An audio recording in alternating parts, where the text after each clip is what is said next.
Assalomu alaykum hammaga. Oxaya Akademiyada yapon tili darslari davom etadi. Bugun sizlar bilan 12-dars. Yangi so'zlarni tanishib chiqamiz. Tayyor bo'lsangiz, qani ketdik. Demak, birinchi so'zimiz bu kantan. Kantan, ya'ni oson degani. Birorta oson narsani ko'rsangiz, ish bo'ladimi yoki bir masala bo'ladimi? Kantan so'z bilan foydalanishingiz mumkin. Keyingi so'zimiz, ya'ni bunga qarama-qarshi bo'lgan so'z Muzikashi. Muzikashi bu qiyin degani. Ya'ni qiyin ishga nisbatan, holatga nisbatan yoki bir topshiriq, masalan, testlarga nisbatan test qiyin bo'ldi desangiz, masalan, muzikashi katta deyapsiz, masalan, o'sha muzikashi so'zini ishlatsangiz bo'ladi. Keyingi so'zimiz bu chikai. Chikai degani yaqin degani. Ya'ni asosan o'sha jismlarga nisbatan yaqin degan ma'noda aynan chikai so'zini ishlatsangiz bo'ladi. Keyingi so'zimiz to'y. To'y bu uzoq. Ya'ni chikayga qarama-qarshi bo'lgan so'z yaqin va uzoq. Olis degan ma'nolarda ham ishlatsangiz bo'ladi. Keyingi so'zimiz bu hayay. Hayay bu tez yoki barvaqt degani. Ikkita ikki xil kanjida yoziladi. O'qilishi bir xil. Bu ham hayay, bu ham hayay. Farqi nimada desanglar, bittasi jismlarga nisbatan tezlik ma'nosini ifodalaydi. Bittasi holatga nisbatan, ya'ni vaqtga nisbatan, mana bu holat vaqtga nisbatan hayay ma'nosini bildiradi. Masalan, birov ertalabdan ishga kelib olsa, hayay deb aytasiz unda ham, mana bu aytayotgan bo'lasiz. Lekin birorta jism juda ham hayay jism, masalan, mashina tez bo'lsa, mana bu hayayda ishlatsangiz bo'ladi. Gapirilishda farqi yo'q, yozilishda shunaqa kanjilarda farq qilishi mumkin. Keyingi so'zimiz osoy. Osoy degani bu ko'rib turganingizdek sekin. Tez, sekin. Keyingi so'zimiz oy. Oy bu ko'p degani. Masalan, mana bu kanji hito deb o'qiladi, inson, odam. Hitoga oy bo'lsa, bu odam ko'p degani. Bunga qarama-qarshi so'z sukunay. Sukunay bu kam, oz degan ma'nolarni bildiradi. Endi xuddi shunday hitoga sukunay bo'lsa, bu odam oz, kam degani. Bir joyga bordingiz, o'zi odam kam bo'lishi kerak edi, lekin ko'p bo'lib ketibdi. Hitoga oy deb aytsangiz bo'ladi. Yoki boruvdingiz, odam ko'p bo'lishi kerak edi, lekin kam ekan. Hitoga sukunay deb mana bu holatda aytsangiz bo'ladi. Keyingi so'zimiz atatakay. Atatakay bu iliq, issiq degan ma'nolarni bildiradi. Ikki xil kanjida yoziladi. Bularning bittasi ya'ni haroratga nisbatan, ya'ni atatakayni bildirsa, ikkinchisi o'zi nima holatga nisbatan issiq ma'nolarini bildiradi. Ya'ni qo'l bilan sezish mumkin bo'lgan issiqlik bor, lekin sezib bo'lmaydigan issiqlik bor. Xuddi shunaqa ma'nolarda ikkalasini ishlatsangiz bo'ladi. O'qilishi bir xil, atatakay, faqat yozgan payti qaysi kanjidan foydalanayotganingizga e'tiborli bo'ling. Keyingi so'zimiz suzushi. Suzushi bu salqin degani. Keyingi so'zimiz amay. Amay shirin degani. Keyingi so'zimiz karay. Karay bu achchiq, ovqatmi, nimadir achchiq bo'lsa karay deysiz. Keyingi so'zimiz omoy. Omoy bu og'ir, yukka nisbatan ham yoki holatga nisbatan ham, vazifaga nisbatan ham. Mana shu omoy, mana bu hieroglif bilan boshqa yana omoydi naqalari bor, so'zlari bor. Mana shu hieroglifdan foydalansangiz bo'ladi o'sha holatlarda. Keyingi so'zimiz karuy. Omoy og'ir bo'lgandan keyin karuy yengil. Yengil degani bu asosan jismlarga nisbatan ham, yuklarga nisbatan yoki holatga nisbatan ham karuy so'zini ishlatsangiz bo'ladi. Keyingi so'zimiz yoki yoy. Bu yaxshi, zo'r degani.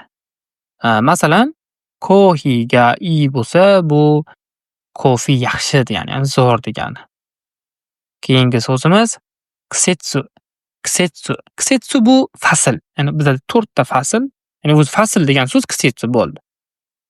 Keyingi so'zimiz, ya'ni bu yerda 4 ta fasl bor, hieroglifda va hiraganada. Aytilishini o'qib ketaman. Fuyu qish degani, kanjisi mana bunaqa. Haru bahor degani, kanjisi mana bunaqa. Natsu yoz degani, kanjisi mana bunaqa. Aki kuz degani, kanjisi mana bunaqa. Masalan, bahor, yoz, kuz, qish deymizda, masalan, haru, natsu, aki, fuyu deb aytsangiz bo'ladi. Keyingi so'zimiz tenki. Tenki bu ob-havo. Ya'ni tenki yoho degan so'z bor, ya'ni bu ob-havo ma'lumotlari. Mana ob-havoni o'zi tenki. Masalan, bugun yaxshi ob-havo degan payt ayniqsa tenki so'zini ishlatsangiz bo'ladi. Keyingi so'zimiz ame. Ame bu yomg'ir. To'g'ridan to'g'ri. Keyingisi yuki bu qor degani. Keyingi so'zimiz kumori. Kumori bu bulutli, bulut degan ma'nolarni bildiradi. Keyingisi hoteru. Hoteru bu hotel, mehmonxona ma'nolarini anglatadi. Keyingi so'zimiz kuko. Kuko. Kuko bu aeroport. To'g'ridan to'g'ri aeroport degan ma'noda ishlatsangiz bo'ladi. Keyingi so'zimiz umi. Umi bu dengiz degani. Hieroglifi mana bunaqa.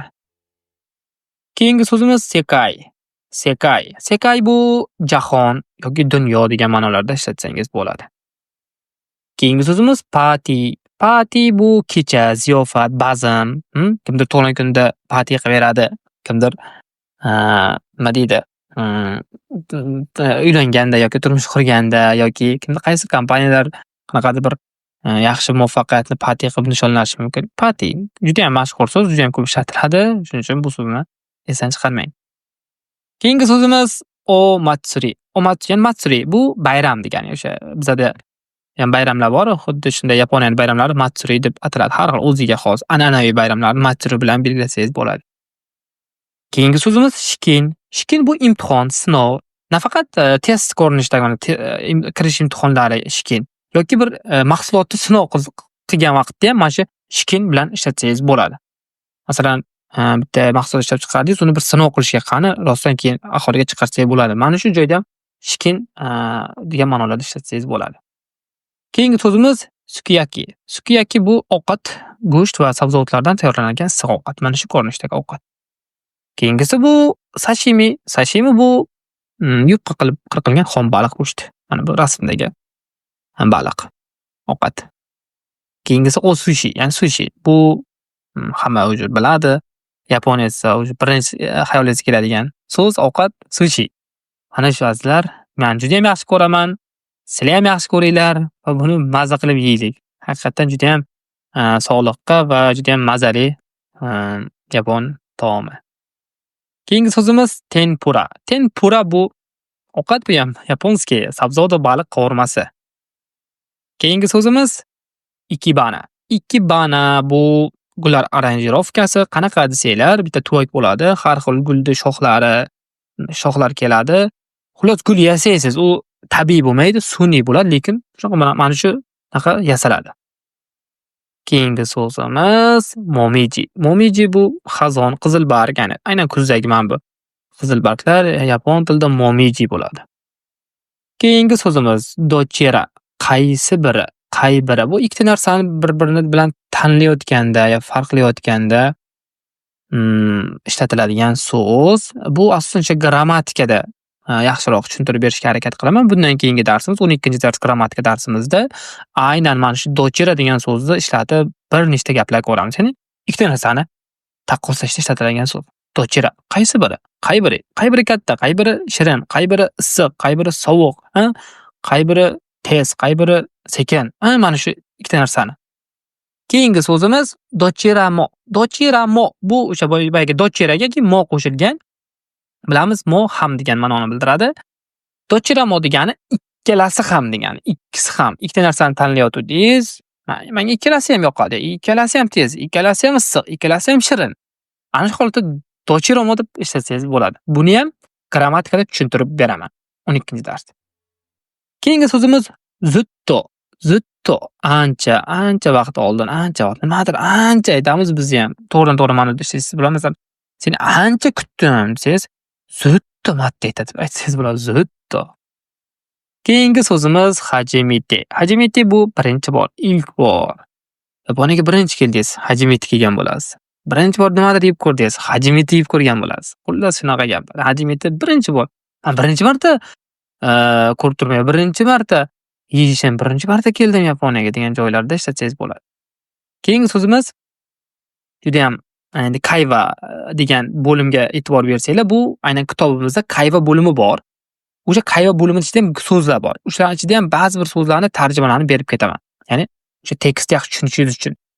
Qarang, tadayma bu men keldim degani, bu ko'chadan xo'jayin erkak uyga kirib kelganda "Tadayma" deb aytadi. Nafaqat erkak, o'zi ko'chadan kimdir ish bilan chiqib ketdi, kirib keldi. "Tadayma, tadayma" degani bu "Men keldim" degani. Endi ichkaridagilar nima deydi ularga desangiz, keyingi so'zimiz "Okayernasay". Okayernasay, mana ayol eriga qarab "Okayernasay" degani "Yaxshi keldingizmi" degani. To'g'ridan-to'g'ri bizada o'zbek tilidagi so'zimizga tushadi. Keyingi so'zimiz "Sugoi desne", ya'ni "sugoi" bo'lgan asosiy so'z, "desne" bu qo'shimcha. Ajoyib, qoyil, zo'r degani faqat plus ma'nolarda emas, minus ma'nolarda ham ishlatiladi. Mana 4 ta gap qo'yganman. O'sha 4 ta gapni o'qib tarjimasini aytib beraman, keyin "sugoi'ni o'zingiz ma'nosini tushuna olasiz. Birinchisi, Korean nihongo wa sugoi, ya'ni uning yapon tili zo'r, ya'ni zo'r gapiradi, haqiqatan zo'r. Plus ma'noda ketdi. Sugoi amiga futtiero, ya'ni dahshat yomg'ir yog'yapti, ya'ni jala qo'yyapti degan ma'noda. Zo'r yomg'ir yog'yapti degan. Endi yomg'ir zo'r yog'sa bu plus bo'ladimi, minus bo'ladimi? Menimcha ikkalasiga ham kirmasa kerak. Keyingisi "sugoi kaoshiteru". Shiterene. Sugoi kaoshiterene degani bu dahshat qarash qilyapti, ya'ni o'qrayib qarash qilyapti. Birorta qizga bir yo'riga shunday o'qrayib qarasa "sugoi kaoshiterene" yoki bir o'qrayib qarayotgan bo'layotgan vaziyat. Keyingisi oxirgisi "sugoi nioi". Sugoi nioi, mana bu minus forma, ya'ni "sugoi nioi". Nioi degani hid. "Sugoi nioi" degani dahshat, ya'ni badbo'y hid, sassiq degan ma'nolarda ishlatiladi. Demak, "sugoi" zo'r degani dahshat degan ma'noda keladi. Faqat keyingi so'zga qarab uni ma'nosi plus minusga farq qiladi. Keyingi so'zimiz "demo", lekin biroq ammo. Yaponiyaga boraman-u, lekin pulim yo'q masalan, yoki sayohatga bormoqchiman, lekin pulim yo'q. Mana shunaqa lekin degan ikkita gapni o'rtasiga "demoni" qo'yib ketaverasiz. Birinchi va ikkinchi gapni o'zingiz nima tutsangiz ham bo'ladi. Bizda ham bor. Xuddi shu bilan birga bir to'g'ri ma'noda ishlatsangiz bo'ladi. Keyingi so'zimiz "tsukarimashita". Tsukarimashita, "tsukariru" degan so'z bor. Bu charchamoq. "Tsukarimashita" bo'lsa, biz o'tganmiz, "mashita" bo'lsa, ya'ni ish harakat tugallangan bo'ladi. Bu charchagan bo'ladi, ya'ni charchadim deyilyapti. "Tsukarimashita", charchadim. Aziz do'stlar, shu joyda 12-dars yangi so'zlar darsimiz o'z nihoyasiga yetdi. Muhim narsa, bizani Ohay Academy YouTube, Instagram, Telegram va Facebookda doim kuzatib boring. Chunki agar sizda yapon tiliga, Yaponiyaga kelish, o'qish, ishlashga qiziqish bo'ladigan bo'lsa, biz sizga eng yaxshi va eng zo'r yangiliklarni mana shu ijtimoiy tarmoqlar orqali berib boramiz. Demak, kuzatib borsangiz, albatta yangiliklardan o'z vaqtida xabardor bo'lasiz va bu siz uchun foydali bo'ladi. Demak, sizlar bilan keyingi darslarda ko'rishguncha xayr, sog' bo'ling, salomat bo'ling.